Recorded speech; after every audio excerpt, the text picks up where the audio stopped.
ఓం శ్రీ గణేశాయ నమః. శ్రీమాత్రే నమః. శివాయ గురవే నమః. శ్రీకృష్ణ పరబ్రహ్మణే నమః. శ్రీరామాయ నమః. శ్రీ గురుభ్యో నమః. ఆపదాం అపహర్తారం దాతారం సర్వసంపదాం లోకాభిరామం శ్రీరామం భూయో భూయో నమామ్యహం. ఆంజనేయమతిపాటలాననం కాంచనాద్రికమనీయ విగ్రహం పారిజాతతరుమూలవాసినం భావయామి పవమాననందనం. మోహనవాణి ఛానల్ వీక్షకులందరికీ కూడా ముందుగా నా యొక్క సాధువాదాలు. మనం శ్రీరామనవమి తర్వాత 9 రోజుల పాటు రామాయణంలో కొన్ని ఆదర్శ పాత్రల గురించి చెప్పుకోవాలి అనుకున్నాం. దాంట్లో భాగంగా నిన్న భరతుడి యొక్క చరిత్ర మొదటి భాగాన్ని పూర్తి చేసుకున్నాం. ఈరోజు రెండో భాగానికి మిమ్మల్ని స్వాగతిస్తూ ఉన్నాను. భరతుడు రామచంద్రుడి యొక్క పాదాల మీద వాలిపోయి, ప్రభూ మీరు దయచూపాలి, మిమ్మల్ని యాచిస్తున్నాను, మీరు పురుషులలో శ్రేష్ఠులు, నా తల్లి యొక్క కళంకాన్ని ప్రక్షాళనం చేసి పితృపూజ్యులను కూడా నిందల నుండి రక్షించండి అని పరి విధాలుగా ప్రార్థిస్తూ ఉన్నాడు. ఈ విధంగా భరతుడు మాట్లాడుతూ ఉంటే వింటూ ఉన్నటువంటి ఋషులు, నగరం నుంచి ఆయన వెంట వచ్చిన వాళ్ళు, మాతలు అందరూ కూడా చేతనత్వం లేకుండా కన్నీరు కారుస్తూ విశేషంగా ప్రశంసిస్తూ ఉన్నారు భరతుడిని. అందరూ కూడా తమ తమ యోగ్యతలను అనుసరించి రామచంద్రుణ్ణి ప్రార్థించారు తిరిగి రమ్మని. ఆ తర్వాత రామచంద్రుడు అనేకమైనటువంటి న్యాయ ధర్మపూర్ణమైన మాటలు భరతుడితో చెప్పాడు, నచ్చజెప్పాడు. అలా ప్రసంగం కొనసాగుతుండగా రామచంద్రుడు ఎంత మాత్రం అంగీకరించకపోవడం వల్ల భరతుడు అత్యంత వ్యాకుల చిత్తుడైపోయాడు. నా ప్రభు నా ప్రార్థనను మన్నించనంత వరకు నేను అన్నం గాని పానీయాలు గాని ముట్టుకోను, ఇక్కడే కూర్చొని ప్రాయోపవేశం చేస్తాను అంటూ కూర్చున్నాడు. ప్రాయోపవేశం అంటే ఏంటంటే ప్రాణాలు పోయే వరకు ఏమీ తినకుండా తాకుండా ఉండడం.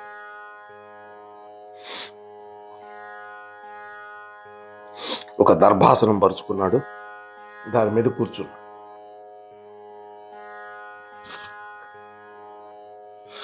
అప్పుడు రామచంద్ర ప్రభు యొక్క హృదయం కూడా కరిగిపోయింది.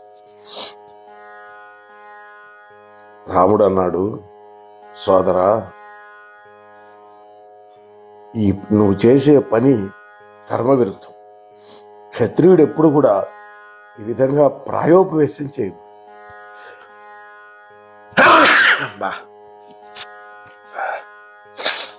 క్షమించాలి.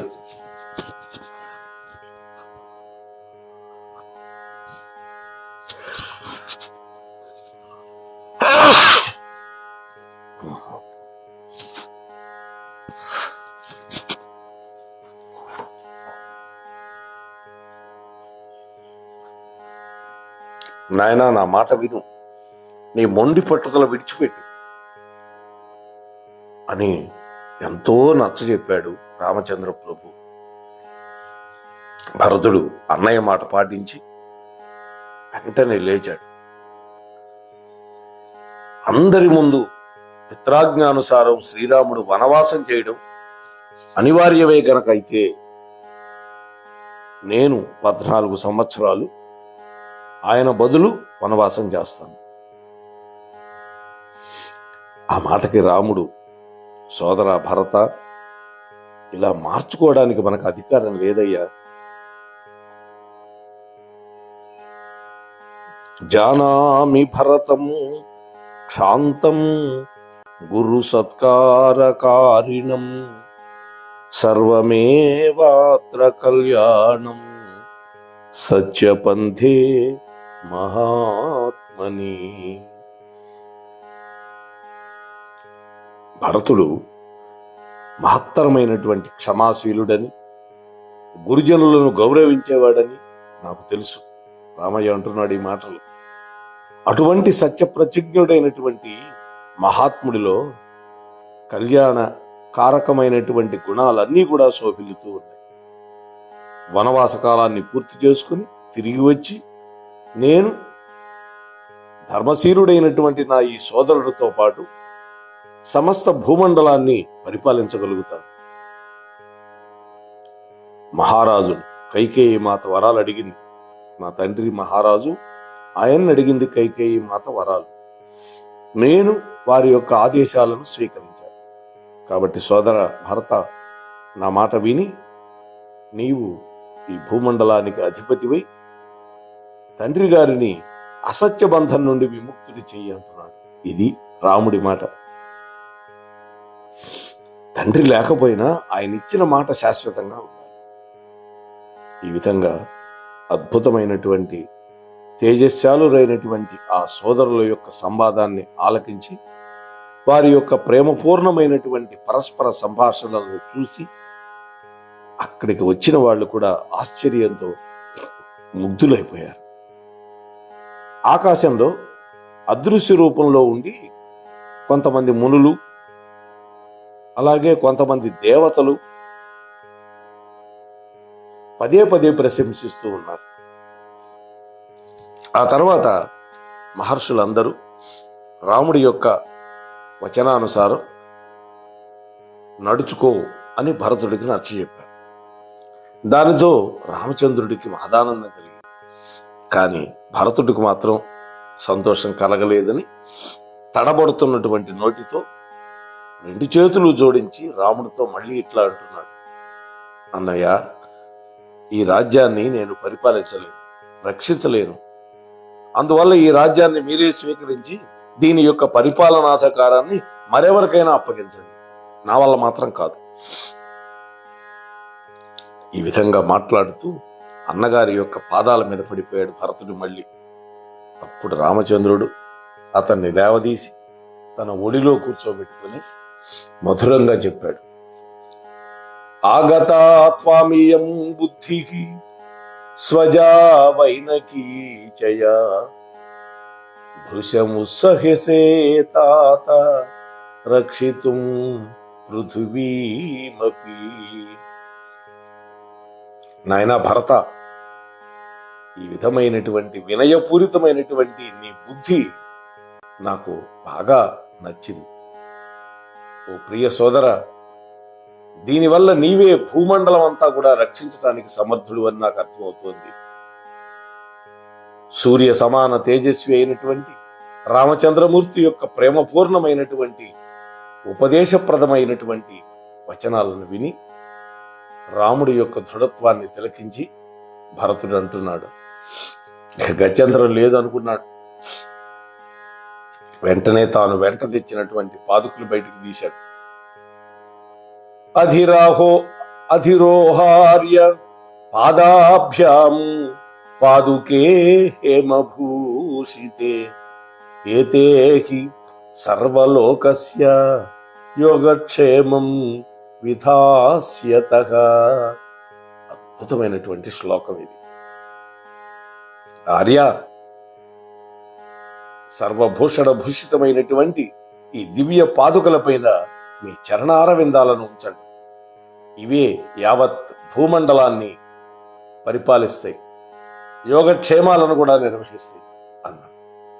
భరతుడి యొక్క మహోన్నతమైనటువంటి భావాలు ధన్యమైనవి కదా. శ్రీరామచంద్ర భగవానుడు తన మంగళమయమైనటువంటి చరణ కమలాలను భరతుడు పెట్టినటువంటి పాదుకల మీద పెట్టాడు. వాటిని భరతుడి చేతికిచ్చాడు. ఆ పాదుకులకి ప్రణామం చేసి భరతుడు శ్రీరాముడితో అంటున్నాడు, అన్నా రఘునందన, నేను కూడా 14 సంవత్సరాలు నీలాగనే జటాజూటాలను ధరించి వల్కలాలు ధరించి కేవలం పండ్లు దుంపలు మాత్రమే ఆహారంగా తీసుకుంటూ మీ రాక కోసం నిరీక్షిస్తూ ఉంటాను. నగరానికి బయటే నిర్వహిస్తాను. నేను నా నివాసాన్ని ఏర్పాటు చేసుకుంటాను. ఓ పరంతప, అంతకాలం వరకు రాజ్యభారం అంతా కూడా మీ పాదుకుల మీదే ఉంటుంది.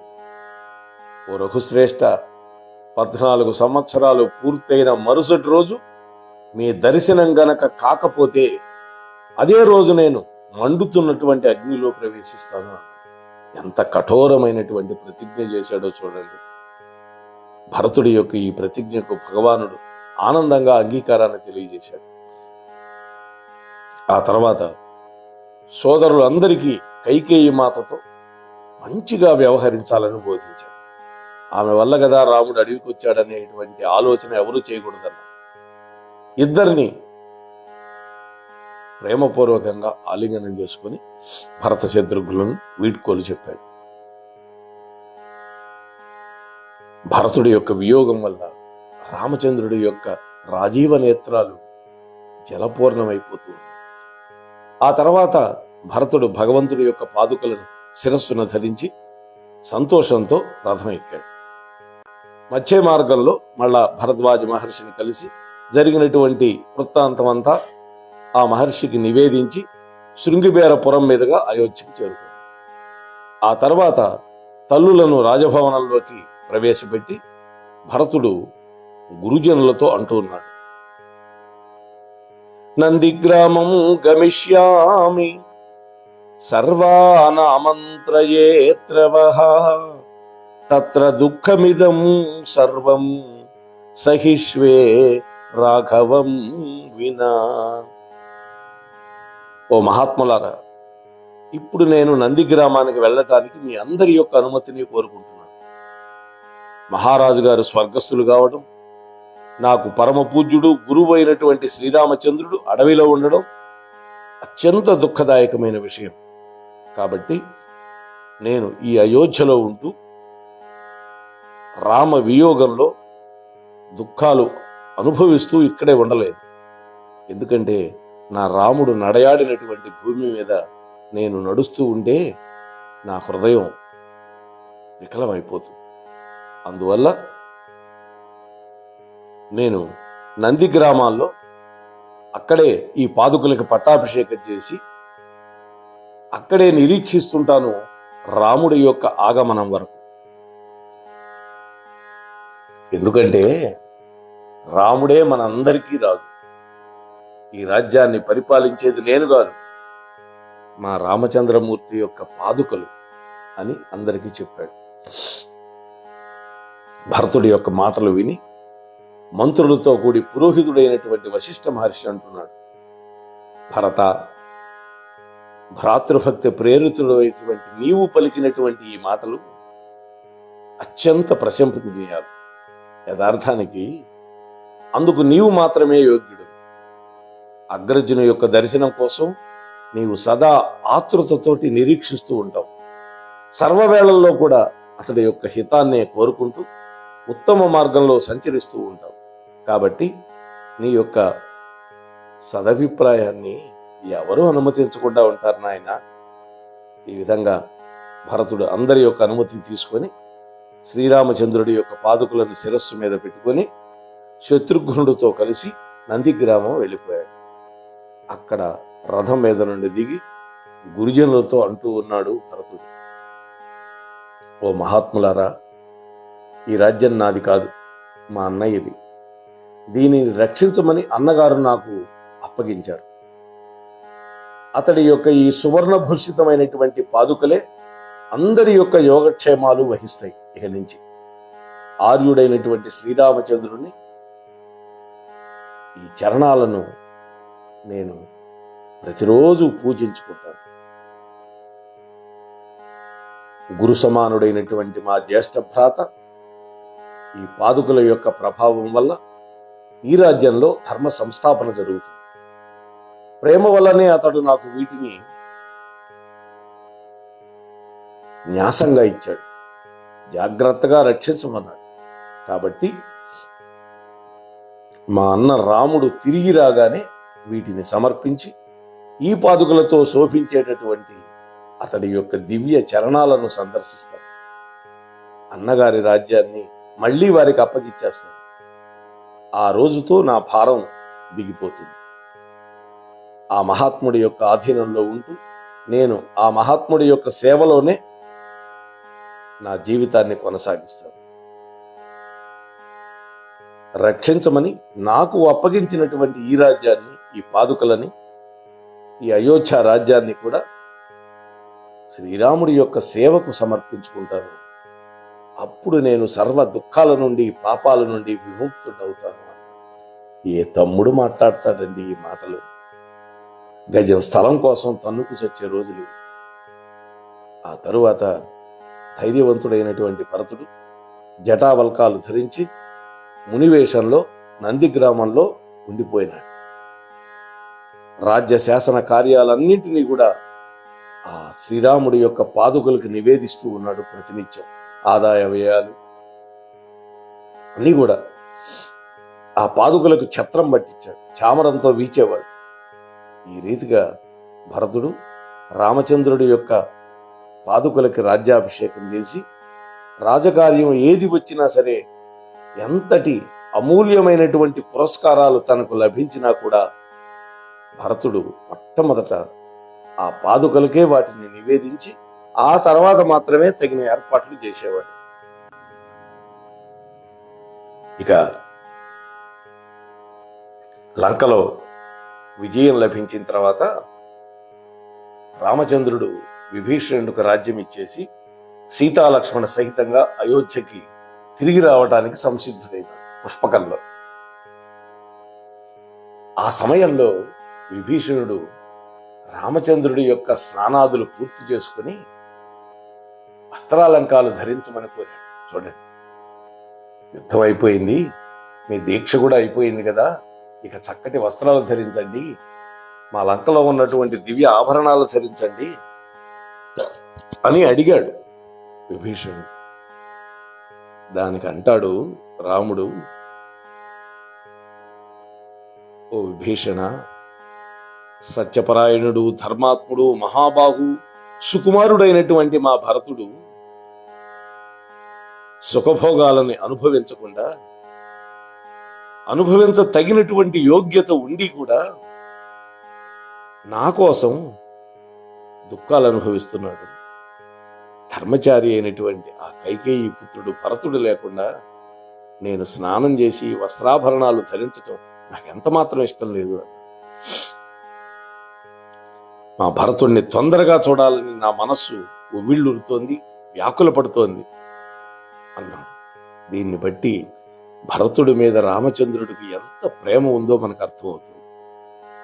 ఆ తర్వాత రాముడు సీతారామ లక్ష్మణులు అంటే ఇద్దరు కలిసి, అలాగే వానరులందరితో కలిసి పుష్పక విమానం ఎక్కి అయోధ్య వైపు వస్తూ ఉన్నాడు. మళ్ళీ భరద్వాజాశ్రమంలో దిగారు. అయితే అక్కడ ఒక మాట చెప్పాడు హనుమంతుడిని పిలిచి, హనుమా, నా యొక్క ఆగమన వార్త వెంటనే భరతుడికి తెలియజేయి, నువ్వు వెళ్ళు అన్నాడు. హనుమంతుడు నందిగ్రామం చేరి చూసినటువంటి దృశ్యం ఎట్లా ఉందో తెలిస్తే మన హృదయాలు కూడా ఉద్వేగభరితం అవుతాయి. హనుమంతుడు వెళ్ళేసరికి భరతుడు నగరం బయట ఉన్నటువంటి ఆశ్రమంలో నివసించి ఉన్నాడు. అన్నగారి యొక్క వియోగం వల్ల భరతుడి యొక్క శరీరం కుసించిపోయి ఉన్నది. దేహం అంతా మలినంగా ఉంది, మొహం వాడిపోయి ఉంది, దైన్యభావం కనిపిస్తోంది. కేవలం కందమూలాలు మాత్రమే తిని బతుకుతూ ఉన్నాడు. ఇంద్రియాలు అతని ఆధీనంలో ఉన్నాయి. తల మీద సమున్నతమైనటువంటి జటాభారం ఉంది. నారవస్త్రాలు ధరించి ఉన్నాడు. ధర్మాచరణ పూర్వకంగా తపస్సు చేస్తూ ఉన్నాడు. అతడి తేజస్సు బ్రహ్మర్షితో సమానంగా ఉంది. రామచంద్రుడి యొక్క పాదుకలను సేవించుకుంటూ రాజ్య పరిపాలన చేస్తున్నాడు. భరతుడి యొక్క ప్రేమకు ఆకర్షితుడైనటువంటి హనుమ తిలకించాడు ఇదంతా. ఆ తర్వాత ఆంజనేయుడు భరతుడికి శ్రీరామచంద్రమూర్తి యొక్క ఆగమన వార్త వినిపించాడు. ఆంజనేయుడి యొక్క నోటి వెంట తన అన్న రాముడి యొక్క ఆగమన సమాచారాన్ని విని భరతుడు హర్ష పులకాంతికుడిదైపోయినాడు. తన ఒంటిని తాను మరిచిపోయాడు. కొన్ని క్షణాలకి స్వస్థత చిత్తుడై హనుమంతుడిని హృదయానికి హత్తుకున్నాడు. ప్రేమాశ్రువులతోటి ముంచెత్తాడు హనుమంతుడు. దేవోవా మానుషోవా త్వమనుక్రోశాదిహాగతః ప్రియాఖ్యానస్య తే సౌమ్య దదామి బ్రువతః ప్రియం దదామి బ్రువతః ప్రియం. ఓ హనుమంత, నీవు కూడా నాకు అతి ప్రియమైనటువంటి ఒక సందేశాన్ని ఇచ్చావు. దానికి బదులుగా నీకు ఇష్టమైంది ఏదైనా నేను నీకు ఇవ్వగలను. నా ప్రభువు అరణ్యాలకు వెళ్ళి చాలా సంవత్సరాలు గడిచిపోయింది. 14 ఏళ్ళు గడిచినాయి. ఈరోజే నేను నా ప్రభువుల ఆనందకరమైనటువంటి సమాచారాన్ని నీ నోటి వెంట వింటూ ఉన్నాను. ఆ తర్వాత భరతుడు రాముడికి వానరులకి మైత్రి విషయం అడిగాడు. దానికి హనుమంతుడు రాముడు వనంలోకి వచ్చిన దగ్గర నుంచి భరద్వాజాశ్రమం చేరే వరకు సమాచారం అంతా వినిపించాడు. అంటే రావణాసురుడి యొక్క వధ ఇవన్నీ కూడా చెప్పాడు. అంతా విన్న భరతుడు పరమ ప్రసన్నుడయ్యాడు. దగ్గరే నిలబడి ఉన్నటువంటి శత్రుఘ్నుడికి నగర అలంకరణ విషయమే ఆదేశాలు ఇచ్చాడు. అందరికీ రాముడి యొక్క ఆగమన సమాచారాన్ని చెప్పమన్నాడు. ఆ శుభవార్తను విని నగరం అంతా కూడా ఆనందంతో మునిగిపోయింది. అందరూ కూడా రాముడి యొక్క ఆగమనానికి ఎదురు చూస్తూ ఉన్నాడు. భరతుడు శ్రీరామ పాదుకలను శిరస్సు మీద పెట్టుకొని వాటికి సుందరమైనటువంటి మాలలతో అలంకారం చేసి వాటి మీద తెల్లటి గొడుగు ఏర్పాటు చేసి వాటికి చామరంతో వీస్తూ ముందుకు నడుస్తూ ఉన్నాడు. కొంత దూరం వెళ్ళేసరికి రామచంద్ర ప్రభు తన వైపు వస్తున్నట్టుగా కనిపించల. అప్పుడు అతడు ప్రేమపూర్వకంగా హనుమంతుడితో అంటున్నాడు, హనుమా, మా రాముడు నాకు కనిపించడం లేదేంటి అని అంటూ ఉండగానే విమానం కనిపించింది ఆకాశంలో. అందులో ఆసీనుడైనటువంటి శ్రీరాముడికి భక్తిపూర్వకంగా నమస్కరించాడు. రామాజ్ఞతో ఆ విమానం భూమి మీద దిగింది. విమానంలో ఉన్న రాముణ్ణి చూసి భరతుడు హర్షాతిరేకాలతో పొంగిపోయాడు. రాముడి యొక్క శ్రీచరణాల మీద వాలిపోయాడు. చాలా కాలానికి కనిపించినటువంటి సోదర భరతుణ్ణి లేవనెత్తాడు రాముడు. తన ఒళ్ళో కూర్చోబెట్టుకొని ప్రేమానందపూర్వకంగా హృదయానికి హత్తుకున్నాడు గాఢంగా.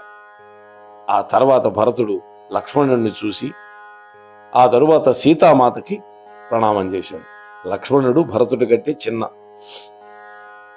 మనం వరుసలో అంటుంటాం రామలక్ష్మణ భరత శత్రుఘ్నులని, కానీ రాముడి తర్వాత పుట్టినవాడు భరతుడు. ఆ తర్వాత ధర్మజ్ఞుడైనటువంటి భరతుడు రాముడి యొక్క పాదుకలను రెండింటినీ రాముడి కాళ్లకు తొడిగాడు. 2 చేతులు జోడించి, ప్రభు, నాకు దత్తం చేసినటువంటి రాజ్యాన్ని అంతటినీ మీకు మళ్ళీ సమర్పిస్తూ ఉన్నాను. ఈ రోజున నా జన్మ సఫలమైంది. అయోధ్యకు తిరిగి వచ్చి మిమ్మల్ని దర్శిస్తున్నటువంటి నా మనోరథాలన్నీ కూడా నెరవేరాయి. ఈ విధంగా మాట్లాడుతూ ఉన్నటువంటి ఆ భ్రాతృ ప్రేమి అయినటువంటి భరతుడిని చూస్తూ అక్కడే ఉన్నటువంటి సుగ్రీవుడు విభీషణుడి యొక్క కళ్ళ నుంచి నీటి ధార ప్రవహిస్తూ, సుగ్రీవుడికి సిగ్గయింది, విభీషణుడికి సిగ్గయింది. ఎందుకని? వాళ్ళిద్దరు కూడా అన్నయ్యలను చంపించారు రాజ్యం కోసం. కానీ ఇక్కడ రాజ్యం సంప్రాప్తించినా కూడా దాన్ని పుచ్చుకోవడానికి సిద్ధపడినటువంటి భరతుణ్ణి చూస్తూ ఉన్నారు. రాముడికి పట్టాభిషేకం పూర్తయింది. భరతుడు కూడా లక్ష్మణుడిలాగానే రాముడి యొక్క సేవలో ఉంటూ ఉన్నాడు. కొంతకాలం గడిచింది. శ్రీరాముడు భరతుణ్ణి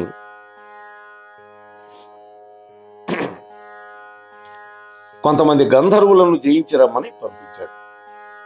భరతుడు రాముడి యొక్క ఆజ్ఞను పాలించి అక్కడికి వెళ్ళాడు. ఇదంతా ఉత్తరాఖండలో ఉంటుంది. గంధర్వులను జయించాడు.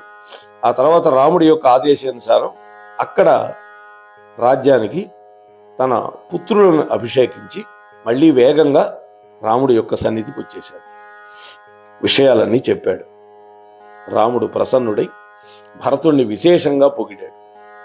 ఆ తర్వాత లక్ష్మణుణ్ణి విడిచిపెట్టవలసిన పరిస్థితి వచ్చినప్పుడు రాముడు తాను పరంధామానికి చేరుకోవాలని నిశ్చయించుకున్నాడు. రాజ్యాభిషేకం చేసుకోమని భరతుడితో అన్నాడు. కానీ భరతుడు అంగీకరించలేదు. ఈ మాట వినగానే భరతుడు అచేతనుడైపోయినాడు. ఆ తర్వాత భరతుడు అంటాడు, ప్రభు, సత్యము మీద బంగారం మీద శపథం చేసి నేను చెప్తున్నా, ఒట్టేసి చెప్తున్నాడు. ఏమని? నేను మీ నుండి వేరే రాజ్యాన్ని కోరుకోవటం లేదు. అప్పుడు రామచంద్రుడు భరతుడి యొక్క సలహాన్ని అనుసరించి కుశలవులకి రాజ్యాభిషేకం చేసి శత్రుఘ్నును కూడా పిలిపించాడు మధు నగరం నుంచి. అందరూ చూస్తూ ఉండగా రాముడు, భరతుడు, శత్రుఘ్నుడు పరంధామానికి వెళ్ళిపోయారు. అంతకు ముందే లక్ష్మణస్వామి వెళ్ళిపోయాడు. సరయూ నదిలో మునిగి తన యొక్క పరంధామానికి వెళ్ళిపోయాడు. అంటే ఆయన ఆదిశేషుడు కదా, మరి రామచంద్రుడి కంటే ముందే వెళ్ళి సిద్ధంగా ఉండాలి. అందుకని వెళ్ళిపోయాడు వైకుంఠాన్ని. అదొక మిష కల్పించారు అంతే. వాస్తవానికి భరతుడి యొక్క రామ భక్తి ప్రపంచ ఇతిహాసాలలో అద్వితీయమైనది. దాన్ని మించింది లేదు. భరతుడి త్యాగం, సంయమం, వ్రత నియమాలు అన్నీ కూడా శ్లాఘనీయాలి, అన్నీ కూడా అనుసరణీయాలి. భరతుడి యొక్క చరిత్ర ద్వారా స్వార్థత్యాగం, వినయం, క్షమాగుణం, సహనశీలత్వం, గంభీరత్వం, సరళత్వం, వైరాగ్యం, స్వామి భక్తి పరాయణత్వం, ఇవన్నీ కూడా మనం ఆదర్శంగా తీసుకోవాలి. భక్తితోటి, నిష్కామ భావనతోటి గృహస్థాశ్రమంలో ఉంటూ కూడా ప్రజలను శాసించేటటువంటి సుందరమైనటువంటి ఉదాహరణ మనకి ప్రపంచంలో ఏ ఇతిహాసంలో కూడా కనపడదు. అటువంటి భరతుడి యొక్క చరిత్రని స్థాళీపులాకంగా రామానుగ్రహంతో చెప్పుకునే ప్రయత్నం చేశాం. మీరందరికీ నచ్చితే చక్కగా లైక్ చేయండి, మీ కామెంట్ కూడా పెట్టండి అని మిమ్మల్ని ప్రార్థిస్తూ ముగిస్తున్నాను. స్వస్తి. మోహన్వాణి తెలుగు పోడ్కాస్ట్ వింటున్న శ్రోతలందరికీ హృదయపూర్వక ధన్యవాదాలు. వినండి, వినిపించండి, వింటూనే ఉండండి మోహన్వాణి తెలుగు పోడ్కాస్ట్. మీరు వింటున్నారు మోహన్వాణి. మా కార్యక్రమాలు మీకు నచ్చితే ఇప్పటివరకు మా ఛానల్కి సబ్స్క్రైబ్ చేసుకోకపోతే వెంటనే ఈ క్షణమే సబ్స్క్రైబ్ చేసుకుని ఆ పక్కనుండే బెల్ బటన్ని మ్రోగించి అందరికీ షేర్ చేసి మీ విలువైన కామెంట్ను కూడా చేసి మమ్మల్ని ప్రోత్సహిస్తారని కోరుతున్నాను.